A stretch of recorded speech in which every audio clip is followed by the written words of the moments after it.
Welcome back to Tour Truck Tuesday. Today we're going to get into it. As you can tell from all the clubs I've got around me and a couple of training aids, we're going to talk about 5 ways that you can cure the yips. Trust me, I've been there, it is painful. So be sure to hit the subscribe button and the notify so you can come along not only for this video, but also for future videos and ones that I've got in the archives there that will help you with all of your equipment needs. My name's Chris Trott, I work for TaylorMade Golf, out on the tour, servicing the game's greatest players, and I'm now bringing you guys tips that can help you with your equipment choices and also your game. So let's get into this. Number 1.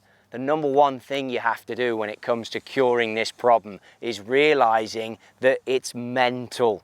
It's not something that you have to be worried about every time you step over a putt, especially when it means something to you. That is you labeling the putt, that is you giving the putt value.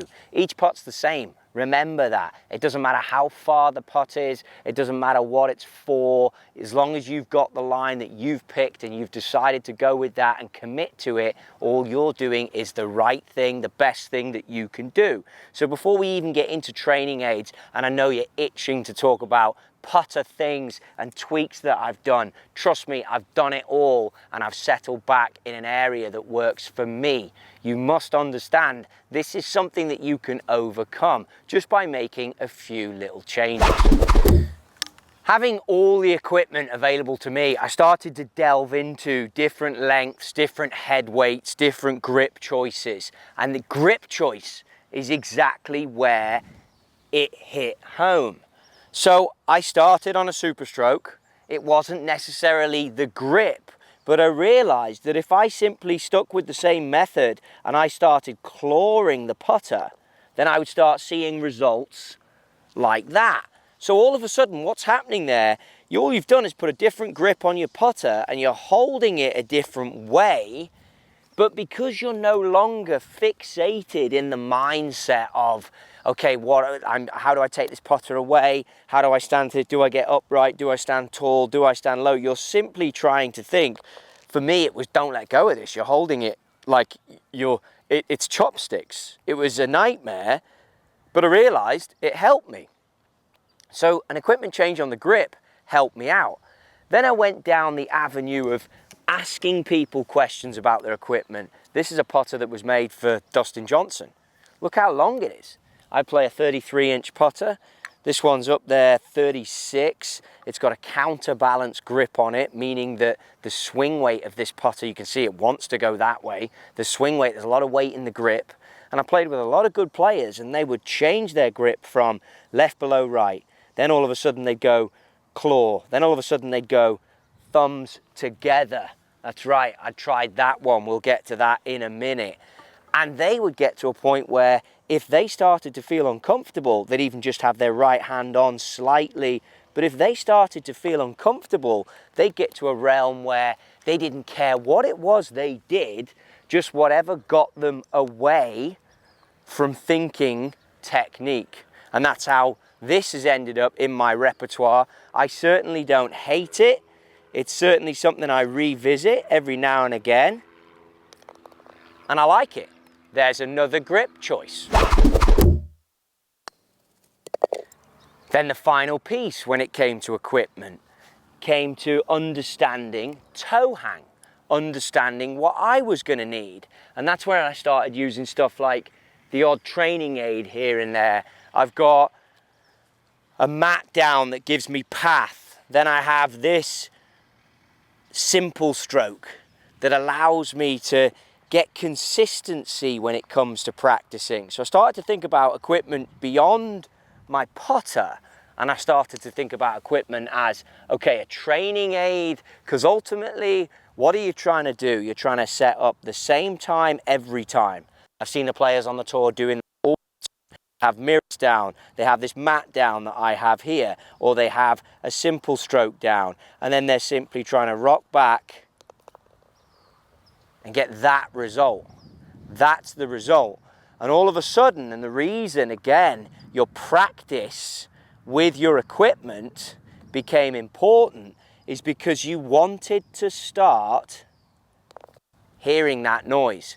You wanted to start realizing that in order to improve, in order to get out of this mental, which isn't a mental issue, game that you're playing, this yip game that you're labeling it with, that you know you can fix if you just get in the moment and you don't think about the future, what could happen. You don't think about the past, what could happen. You just simply think about being consistent in your setup and hearing that noise. Then your equipment and your choices had helped you.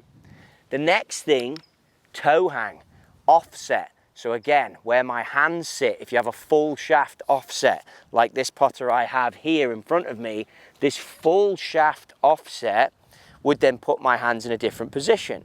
How much did that matter to me? And again, I went through the regime, through the practice drill. I realized that didn't really make a difference to me.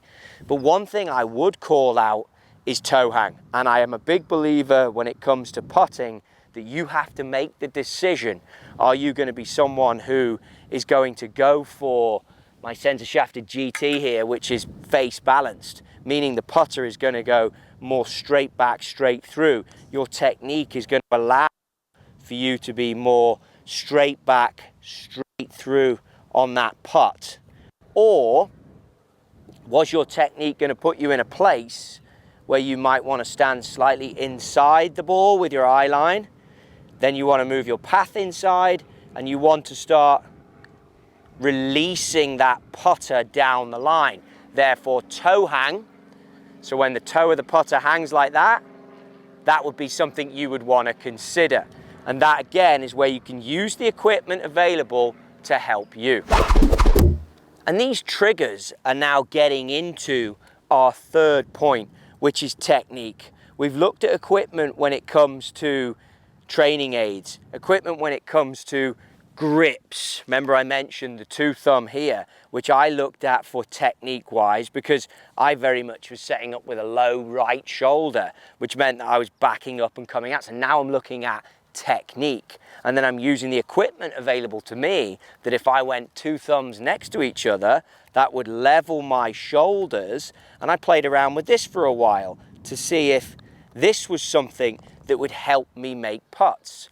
But I realized as it came further into technique, I realized that I was going to need some key thoughts. I was going to need some key things that could help me, that I could rely on, much like I'd done in my full swing. So your 4th point is key thoughts.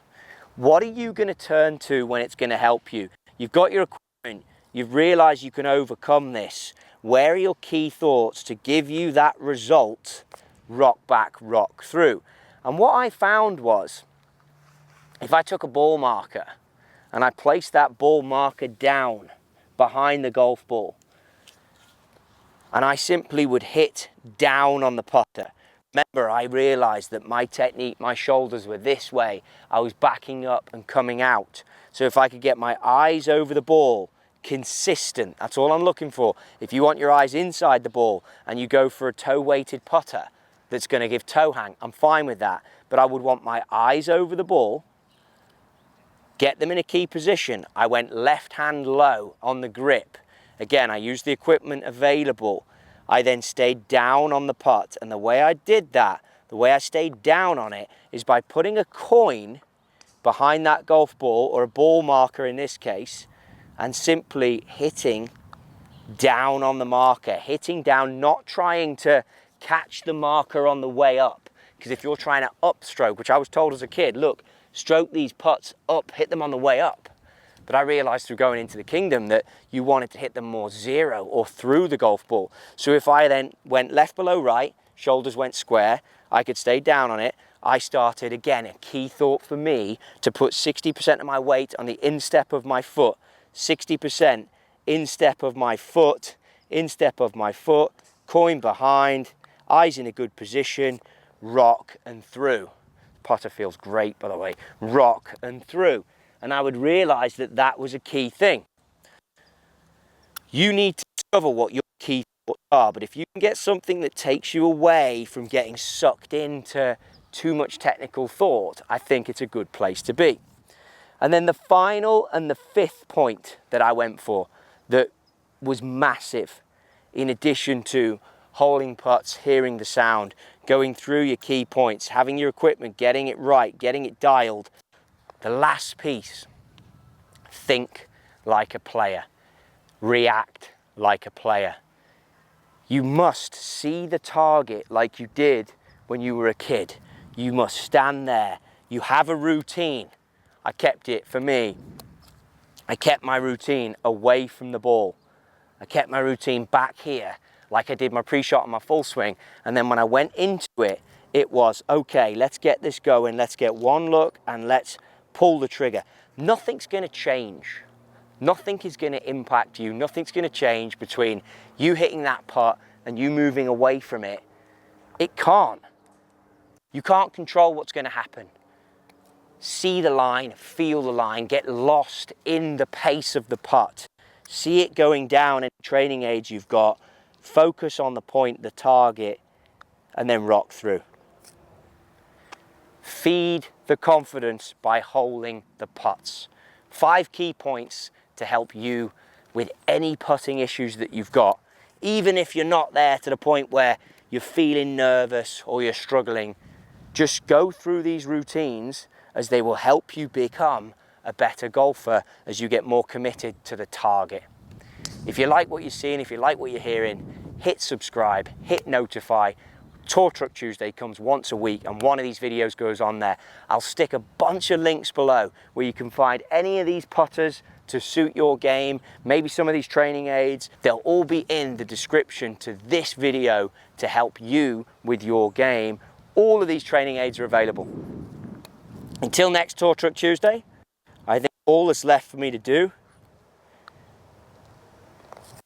is go and play golf. Take that theory with you, go play golf, hold some putts, reward the good shots. There's no better feeling than making that 5, 10, 15 footer after you've jammed an iron shot in there.